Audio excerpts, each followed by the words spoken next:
8:27 de la mañana y nosotros estamos aprovechando el verano para charlar un poquito más extensamente con algo de desarrollo con algunos políticos destacados. Ayer hablamos con Luis Juez, un gran un dirigente cordobés que tuvo un gran triunfo en las últimas elecciones, y ahora estamos en línea con Leandro Santoro. Luis Juez es opositor, Leandro Santoro, ustedes saben, es oficialista, ex candidato a diputado nacional y ahora diputado nacional en la ciudad de Buenos Aires por el Frente de Todos. ¿Qué haces, Leandro? ¿Cómo te va? Ernesto Tenemos te saluda. ¿Cómo andás? ¿Qué tal, Ernesto? Buen día. Y a la audiencia y a la gente que está trabajando. A ver, primero que nada, voy al centro de lo que me interesa como tema puntual. Anteayer hubo una entrevista a Victoria Tolosa Paz, que dijo: la reelección de Alberto Fernández se va a dar naturalmente. ¿Vos pensás lo mismo? ¿A vos te da ganas de que Alberto sea reelecto? Mira, yo creo que estos temas, y aunque parezca lo que te voy a decir de cassette, realmente es lo que creo, no conviene hablarlo en año no electoral. Si un dirigente político, en un año como este, donde venimos de terminar una elección, insiste con los temas electorales, me parece que corre el riesgo de que un sector de la sociedad se enoje con la política. Entonces, yo soy de los que prefieren hablar de temas electorales en años no electorales. Es un año para hacer gestión, un año para resolver los problemas de la gente, un año para despejar las incertidumbres más graves de la macroeconomía, para tratar de normalizar la Argentina, de sostener la recuperación, y después, si todo eso sale bien, estas discusiones se van a dar de manera natural el año que viene. Yo creo que no conviene hablarlo. Perfecto, entonces hablemos de lo que vos pusiste como primero dentro del año para hacer gestión. Dijiste despejar las incertidumbres de la macroeconomía. ¿Qué significa eso, hablando mal y pronto? Y lo primero es la deuda. Para mí la Argentina, vos sabés que tiene un problema de restricción externa, el gran corset de la economía argentina, que es lo que le impide estabilizarse y lo que le impide sostener un proceso de crecimiento virtuoso durante mucho tiempo, es la ausencia recurrente de dólares. Hay un problema estructural, la matriz productiva nuestra demanda más dólares de los que genera, eso requiere tener una serie de políticas, desde el aumento de las exportaciones hasta la administración de los mercados de cambio de capitales, en momentos donde los flujos financieros no son favorables para la Argentina, y nosotros tenemos un problema al estructural que se agravó en los últimos años, que es el aumento irresponsable de una deuda pública que además es insostenible en el cronograma que el gobierno había acordado. Para que vos te des una idea, este año hay que pagar 19.000 millones de dólares. Las exportaciones, el saldo comercial, mejor dicho, de exportaciones del año anterior, que fue un año récord, fue de 10.000 millones de dólares. Es imposible hacerlo. O sea, si vos no tenés dólares para financiar los insumos de la producción, para financiar las demandas de consumo de la gente, que van desde viajes hasta celulares, y no tenés dólares para afrontar los compromisos externos, la Argentina tiene un problema de crisis de deuda que deviene en un colapso social. Entonces, el primer punto para normalizar la economía y para pensar un proyecto de crecimiento virtuoso y sostenible en el tiempo es resolver parte de la restricción externa que implica resolver los compromisos que el gobierno anterior nos dejó. Bueno, entonces es obvio que en la perspectiva que vos planteás, en el horizonte que vos planteás, el acuerdo con el fondo es un eslabón central. Sí, clave. No porque nos guste, o sea, para nosotros el acuerdo con el fondo fue una de las peores cosas que hizo el gobierno de Macri. Está bien, pero en 2018, pero estando el acuerdo hay que déjame preguntarte si no hay un contrasentido, porque a diferencia de Berco, yo pienso bastante parecido a vos en esto. Creo que el acuerdo con el fondo es central para cualquier horizonte. Pero lo que sí me entra del argumento de Berco es que la idea de que pueda haber un crecimiento sostenido después de un acuerdo con el fondo es una idea muy discutible. Es decir, porque en general, por lo menos la experiencia argentina con el fondo no ha sido buena. Entonces, ¿vos realmente creés que tiene algún viso de posibilidad eso? Yo creo que es condición necesaria, pero no suficiente. Ahí coincido con Berco, y con vos seguramente también. ¿El acuerdo con el fondo per se asegura el crecimiento y el desarrollo económico de la Argentina? No. Ahora, un default, esta es la pregunta, ¿entendés? O sea, es el primer paso. O sea, vos no podés asumir no podés estar no tenés los dólares suficientes para afrontar los compromisos que tomó Macri, punto. Entonces, si no tenés los dólares para pagar, el mercado financiero se entera de eso, porque te va monitoreando las reservas, porque va viendo cuáles son los comportamientos financieros del gobierno, y va contra el peso, y los agentes económicos se vuelven conservadores, bueno, la estabilidad y el desarrollo son dos objetivos de cumplimiento imposible. Entonces, el acuerdo con el fondo es un problema, porque está claro que el Fondo Monetario siempre propone medidas que son contrarias a la idea del crecimiento económico, son más recesivas que otra cosa. Por eso se demora tanto el acuerdo, porque el gobierno está tratando de construir condiciones de sustentabilidad que permitan que la Argentina pueda crecer para generar los dólares, para poder cubrir su crecimiento y su desarrollo interno y además para afrontar los pagos de deuda que asumió el gobierno anterior. Pero per se no garantiza nada. Lo que sí te garantiza per se un desastre es el default. Eso sí. Ahora, Leandro, dado que, según tu visión y de gran parte del gobierno, el eje, hay un paso central en cualquier estrategia económica que es el acuerdo con el fondo.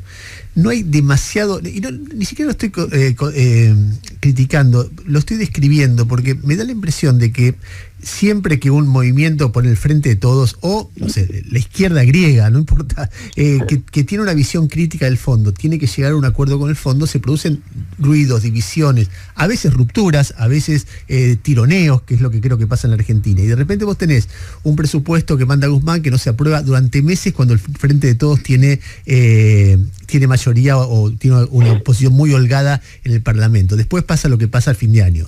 De repente vos tenés un esquema energético con niveles de subsidio cada vez más altos que te incrementan el déficit y además de incrementarte el déficit, te genera problemas en la negociación con el fondo. Es decir, vos tenés dentro del mismo gobierno un tironeo respecto de qué política hacemos, cómo acordamos con el fondo, bueno, discursos públicos que son conocidos, que conspiran contra ese objetivo que, según vos y según el presidente y según el ministro de Economía, está tan central. Entonces, ¿no hay algo de boicot de la dinámica propia de la coalición respecto de ese objetivo? A ver, dos cosas. Primero, para mí lo importante no es el acuerdo con el fondo, para mí lo importante es resolver la restricción externa, lo importante es conseguir los dólares. Entiendo. ¿Eh? Es muy importante la distinción, puede parecer semántica, pero es política. O sea, ojalá nosotros no tendríamos que estar negociando con el Fondo Monetario porque es de las peores cosas que nos pudieron haber pasado. Por eso decíamos que era malo el acuerdo en el 2018. Si vos podías pedir 50.000 millones de dólares y no devolverlo, el acuerdo no era malo, era bueno. Nosotros decíamos que era malo porque no solamente los tenías que devolver en muy corto plazo, sino porque además el fondo te audita las cuentas públicas y te condiciona. Esto es lo que ha pasado históricamente. Entonces, para mí lo importante es resolver los dólares, el problema de los dólares, el sector externo, ver cómo se consiguen dólares comerciales genuinos para financiar un proyecto de desarrollo. Lo que yo tengo en la cabeza es el desarrollo con inclusión social, primer punto. Segundo punto, hay un punto que vos en tu caracterización no incluís, que es el tema de la pandemia, que también complicó muchísimo las cosas. A ver, cuando nosotros en el 2019 decíamos que había que encender la economía, pensábamos en normalizar la macroeconomía desde una perspectiva solidaria y desarrollista. Pero en el medio apareció una pandemia que te obligó a volcar innumerable cantidad de recursos públicos al sostenimiento de la economía, no al desarrollo. O sea, nosotros pusimos miles de millones de pesos para evitar que las empresas quiebren y se pierdan empleos, no para generar nuevas empresas y para crear nuevos empleos. Eso estresó a la sociedad y a la economía. Y es un dato que hay que tener en cuenta, porque las discusiones que estamos teniendo en nuestro país son bastante parecidas a las que se tienen en otros países del mundo, donde efectivamente el esfuerzo fiscal, el esfuerzo económico, el esfuerzo político que se hizo es enorme, y los resultados sociales son los que vimos. O sea, en el caso nuestro tuvimos la suerte de, a pesar de todo, de haber perdido menos infraestructura que otros países donde el nivel de desempleo fue mayor y el nivel de caída de la actividad fue mayor. Pero sin embargo eso genera un estrés social, político y económico. Bueno, yo creo que eso explica también buena parte de la divergencia en el tono de la discusión. Leandro, déjame hacerte un par de preguntas políticas antes de despedirte. Cuando creo que la mirada más crítica que hubo sobre el desempeño electoral del gobierno la hizo el presidente Alberto Fernández en un reportaje en Perfil, que dijo: nos extremamos mucho y por eso perdimos el voto moderado. ¿Vos coincidís con esa visión? ¿Es esa más otras? ¿Qué es lo que ves de lo que pasó en el resultado electoral? Si querés, no solo en Capital, porque en Capital era bastante cantado o bastante repetido respecto a otras veces, también en provincia y ni que hablar a nivel nacional. En Capital hicimos la mejor elección histórica del kirchnerismo y una de las mejores elecciones del peronismo. Yo estoy conforme con el resultado. Cuando elegí ser candidato, cuando acepté el ofrecimiento a la candidatura, nunca me imaginé que iba a ser fácil ganarla al PRO, que hacía 15 años que no perdí una elección. Primer punto. Segundo punto, todos los oficialismos, o la mayoría de los oficialismos, han perdido las elecciones porque obviamente las expectativas prepandemia son muy diferentes a las expectativas que se crean en la pandemia.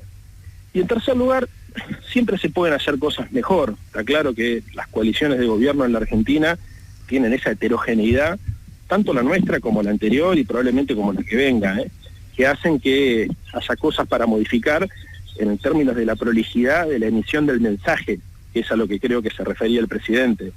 O sea, nosotros necesitamos ser más profesionales en la emisión del mensaje, habida cuenta de que tenemos que tratar de ajustar lo que pensamos y lo que decimos a un programa de gobierno. Y vos habrás visto también, Ernesto, que tanto en el oficialismo como en la oposición, los debates muchas veces se mezclan entre lo racional, lo emotivo, las especulaciones personales, las vanidades. Eso nos afecta a todos. Yo creo que la mejor manera de aportar soluciones a la democracia y de reconciliar a la sociedad civil con la política es, si bien creo que es necesario recuperar la dimensión emocional y pasional, pero darle una lógica y una construcción sensata y coherente para poder ordenar el sistema de ideas a partir de objetivos concretos y no de este debate que si uno observa desde afuera que se da en la Argentina es muy difícil de entender. Mirá, recién pensaba esto para que se entienda. Yo creo que vos podés tener, hay 4 variables que uno tiene que tratar de ordenar en un cuadro. A ver, nosotros tenemos una mirada más de centro-izquierda, entendiendo que la centro-izquierda defiende más las ideas de la democracia, de la igualdad, del desarrollo económico, y entendiendo que la centro-derecha defiende más las ideas de la república, de la libertad, y del modelo más extractivista, diríamos nosotros. Esas son dos coordenadas, y las otras 2 coordenadas son responsabilidad e irresponsabilidad. Entonces vos tenés sectores ideológicos que se acomodan en cualquiera de los 4 cuadrantes en ambas coaliciones. Y esto es un problema de la política argentina. Porque vos vos te sentís parte de una, sin hacerlo muy autorreferencial, pero te sentís parte de la centroizquierda responsable, no irresponsable. Es decir, un poco lo que dice, a ver, Leandro, un poco lo que dice Boric cuando dice vamos a hacer modificaciones, vamos a hacer reformas, pero tienen que ser sin desarmar la macroeconomía, porque si no, esas reformas van a tener que volver para atrás. Trabajo para eso, pero te digo, es difícil, porque yo hago el análisis de periodista toda la mañana de leer lo que se escribe y lo que dicen los dirigentes políticos de todos los espacios ideológicos en la Argentina. Y es difícil, porque estamos demasiado acostumbrados a naturalizar las contradicciones, los argumentos personales por sobre los argumentos políticos y colectivos, magnificamos cosas que en otros países tienen relevancia cero, y hay cosas que son sumamente importantes que en la Argentina no le prestamos atención. Entonces, humildemente trabajo todos los días para tratar de construir un discurso que sea de centro-izquierda y racional. Leandro, feliz año nuevo y gracias por la generosidad de atendernos siempre. Abrazo grande. 8:41 de la mañana. Hablamos con Leandro Santoro y yo te pido, Tamara, por